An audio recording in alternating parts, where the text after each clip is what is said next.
this room, their stress is because of the difference between wanting and achievements. But I am very interested in the statement you made about prisoners.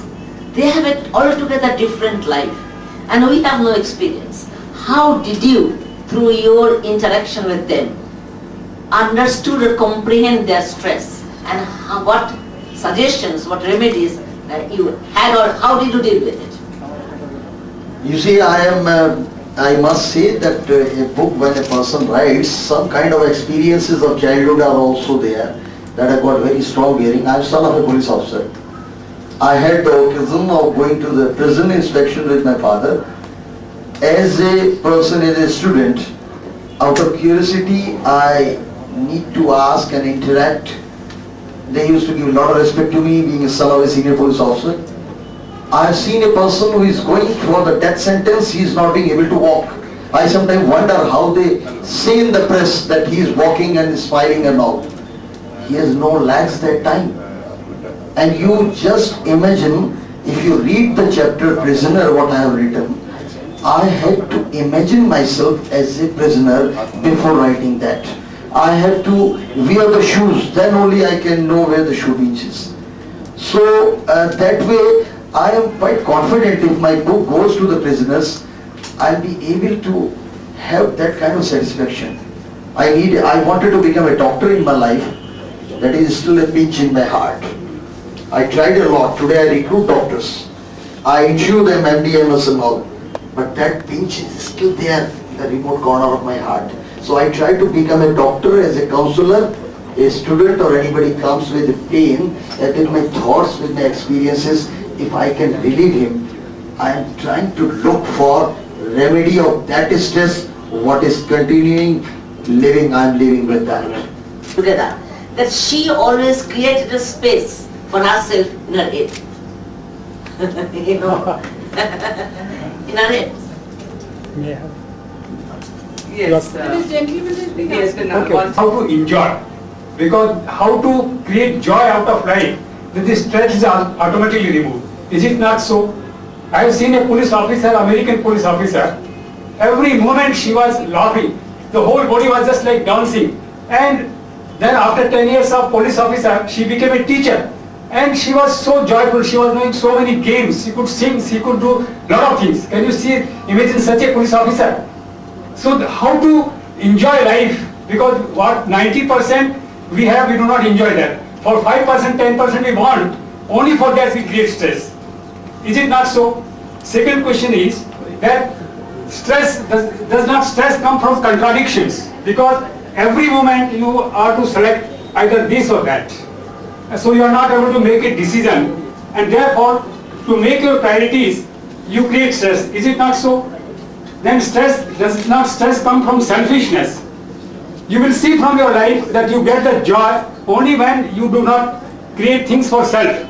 But when you create things for others, then this is joy and joy. So in all those three situations, if somebody takes up these three situations, I think 90% life will become joy. Otherwise, 90% life is stress and 5-10% time is a joyful time. That's the first thing that Mr. Goel has stressed. You see, you have answered in the third question your own first question. If you analyze, you have answered the question. If you can feel happy in others' happiness, I think you are a wonderful person. That is a very difficult task. And I tell you, it is very difficult task. And if you can achieve that, I don't think this book is for you. Because you have already come to the stage of self-actualization. I do that before I marry my daughter. I want to marry two poor man's daughter. Then I will marry my daughter. That is. कुछ भी नहीं था और सबने कहा भाई कैफी साहब कितने अजीज है तुम्हारे, उनसे तजिया करा लीजिए आप. सबरे दत्त ने उर्दू में किया उसको और आजमगढ़ गए, कैफी साहब लौट के आए और मेरे को से सकते एज इट इज आने दीजिए आप. क्योंकि शायर के लिए सबसे बड़ी जरूरत है एक अच्छा इंसान बनना. अगर किसी आदमी में इंसानियत नहीं है तो वो कभी भी अच्छा शायर तो क्या किसी भी प्रोफेशन में अच्छा नहीं बन सकता. इस बात को मैंने कहीं ना कहीं प्रोफेशंस में जाहिर किया है कैफी साहब के वो अल्फाज कि कोई भी अच्छा शायर बनने से पहले अच्छा इंसान बनना. Village, And this in spite of the fact that his entire left side was paralyzed, his leg and his arm and everything. Because when he went into the village, he realized that it was a village frozen in time. It didn't have a road, it didn't have electricity, it didn't have schools, etc., etc. And then he started working relentlessly towards that. Gave up all the comfort of Bombay and actually went and started living in the village. And the change that he wanted was really occurring at snail pace. And he was working for the villagers. There was a lot of appreciation, but there was also, like everywhere else, there was also a lot of negative element. And consequently, little things were happening which were proving as obstacles in what he was trying to achieve. And one day I asked him, I said, Abba, don't you feel frustrated that change doesn't occur at the pace that you want it to? And he said something to me very, very simply, which has really become the axiom of my life. He said, Beta, when you're working for change, you build into that expectation the possibility that that change might not occur within your lifetime, and yet you have to carry on working. If that is what you internalize, you'll never feel frustrated. Now that, I think, is just a mantra for me. This whole thing of, you're saying that अगर आपको लगता है कि हम जो achieve करना चाह रहे हैं वो हो ही नहीं रहा है, तो it'll make you lethargic because जो लिखा हुआ वही होगा, ऐसा नहीं है. इसका मतलब ये नहीं है कि आप अपना कर्म नहीं करेंगे. जो आपका कर्म है, जो आपका धर्म है, वो तो आपको करना ही है, और उसके रिजल्ट्स उस पेस पे शायद नहीं आए जो आपको चाहिए. लेकिन in the larger scheme of things, it makes a difference. What is quantum? What is the chaos theory in physics?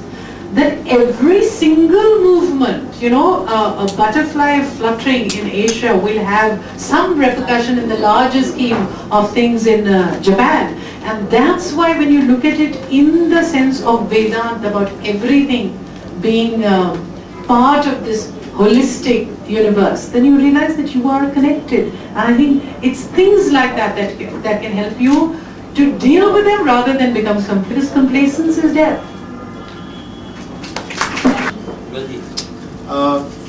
All of us know that she is a wonderful actress, one of the finest actors we have had so far.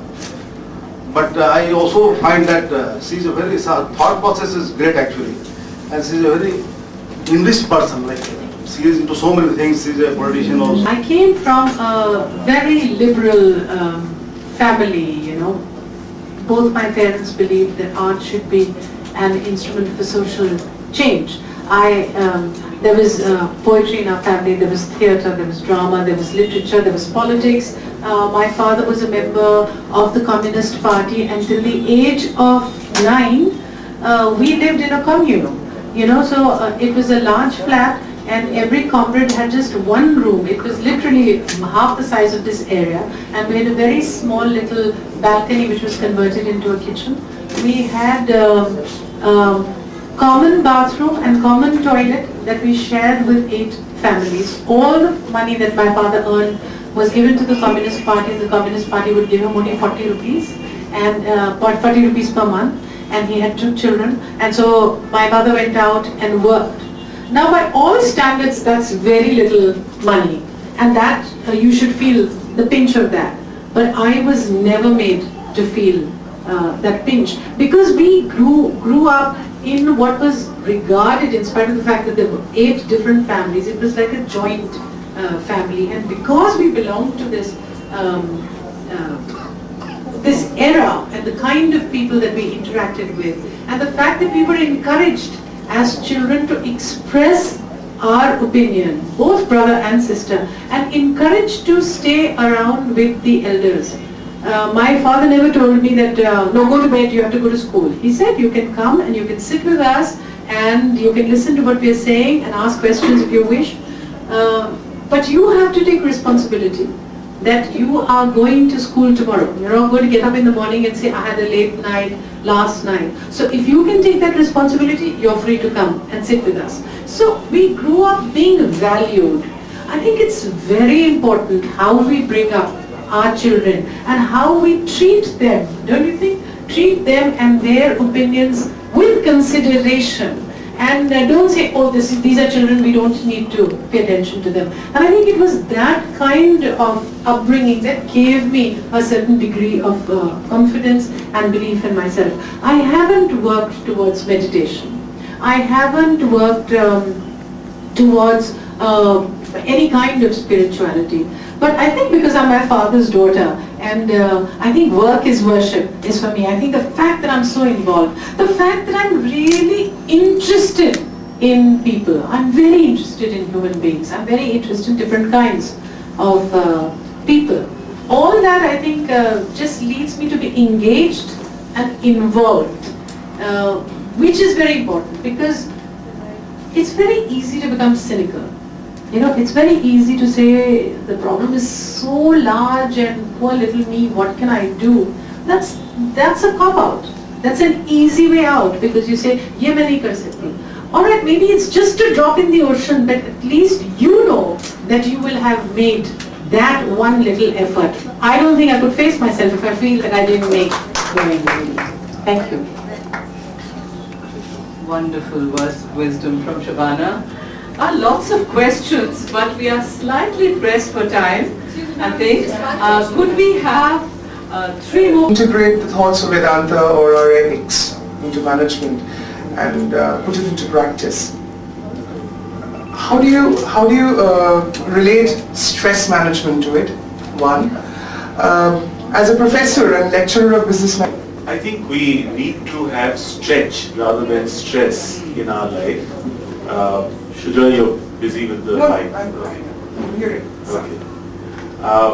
I think I would like to just change the word from stress to stretch. Like I think those of you who might be doing yoga know that it's really in yoga you stretch that sinews to a point where they come in equilibrium with the rest of the system.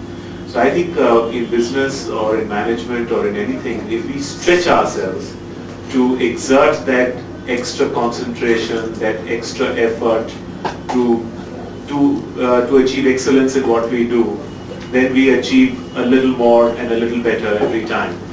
But that should not necessarily lead to stress. And the stress comes because when we stretch, we start expecting that everybody is going to stretch and everybody is going to reward. And the moment we can de-link the stretch as an effort to the reward function of it, we can remove the negative aspect of stress.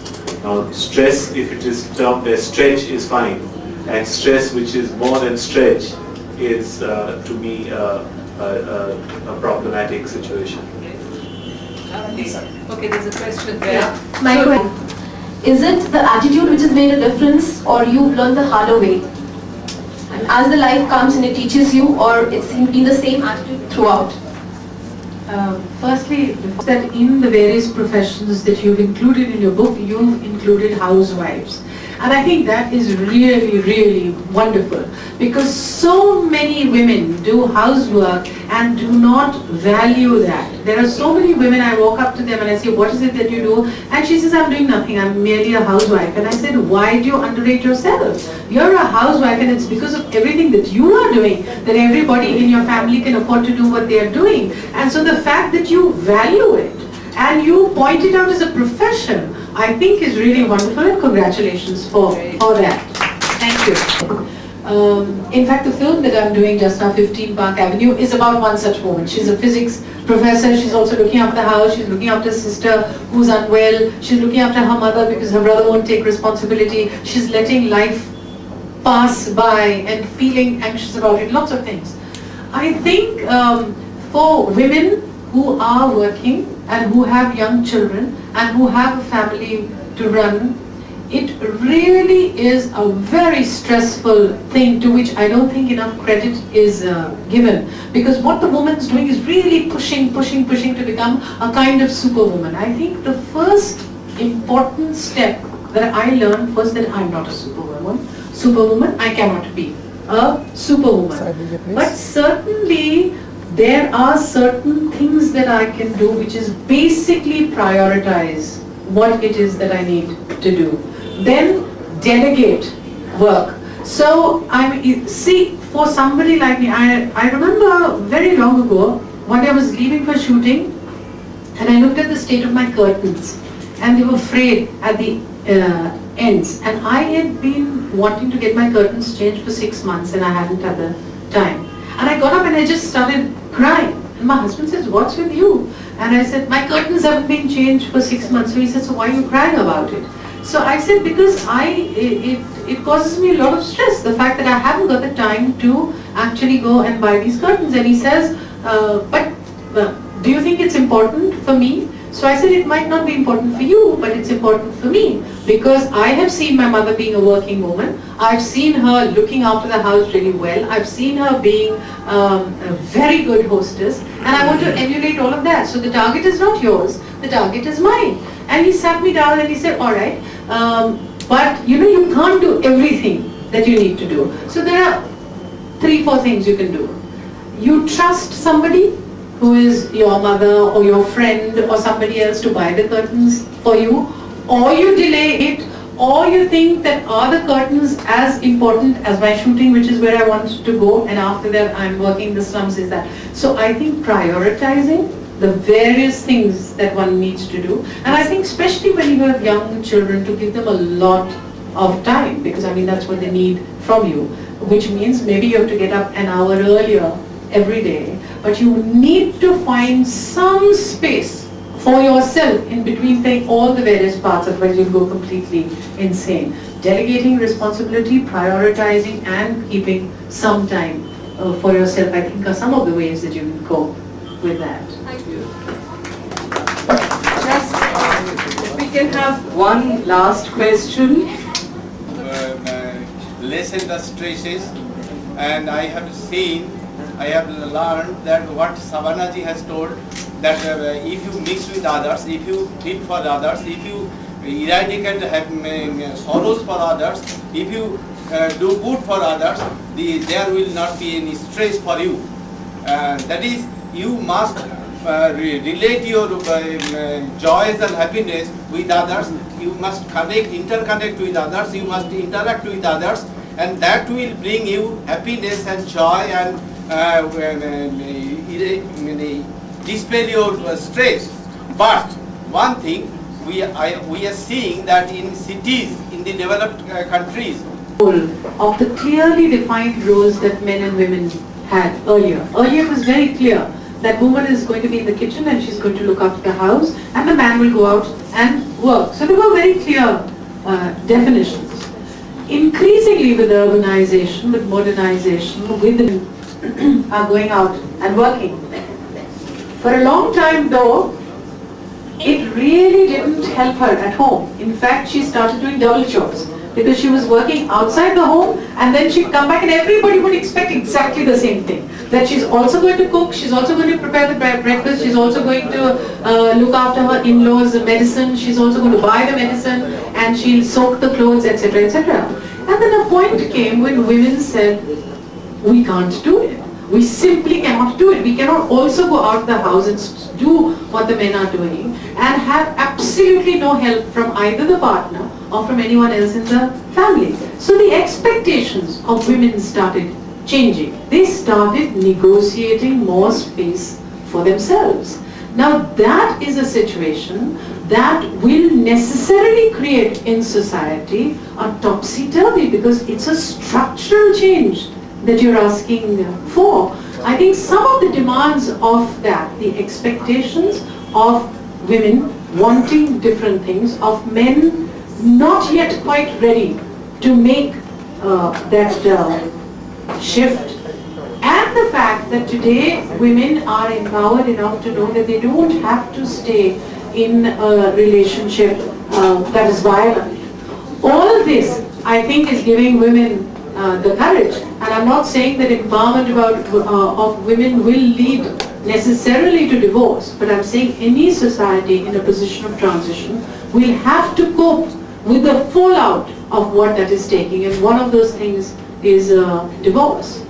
But to categorize it and to say this is the reason that it is happening, I think is too much of generalization. To also think that no, this is only happening in the West and it's not happening here in India is also not correct. So I think it's a society in a position of transition, and when we can make the shift more smoothly, Because a structural change in society is a very big demand that you make of it. When the feudal system, when the patriarchal system is trying to give way to a more democratic order, you can see that we are dealing with the repercussions of that even today. So it's going to take time, certainly.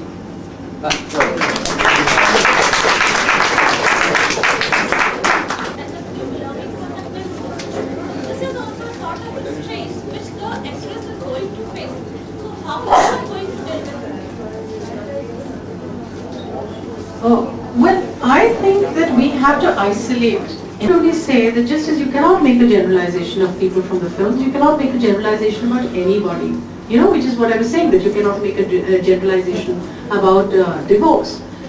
But I think that young girls obviously have to guard themselves from any kind of exposure guidelines or what sexual harassment is and how it should be prevented. And until and unless strictly it can be observed both in private institutions and in public institutions, until we can make sure that the place of work becomes safe for a woman, it's going to be really, really tough. And I think these incidents, what they do is bring the spotlight not to the sensationalism of the incident, but how important it is for women to feel secure, because unless they feel secure, they're not going to be able to venture out to work and they cannot then function as equal citizens. Thank you. Cultural and social interactions such as these, and Crossword also aims to provide a platform for evenings like these. And after the vote of thanks, I request all of you to please go for refreshments that has been provided by Coffee Pie Cafe. And I've always believed that when in Calcutta and you have to think of coffee, please don't think beyond Coffee Pie Cafe. Of course, I do have my reasons for saying that. And now I'd just like to give a vote of thanks to Mr. Goel, sir. Thank you so much, sir, for actually authoring a book like this, which I think is going to help each one of us here. I don't think there's much scope for an author's self-indulgence out here, but thank you so much for thinking of such a book for us. Thank you, Shabana ji, for coming to Calcutta. I've said that already, and it's always a pleasure.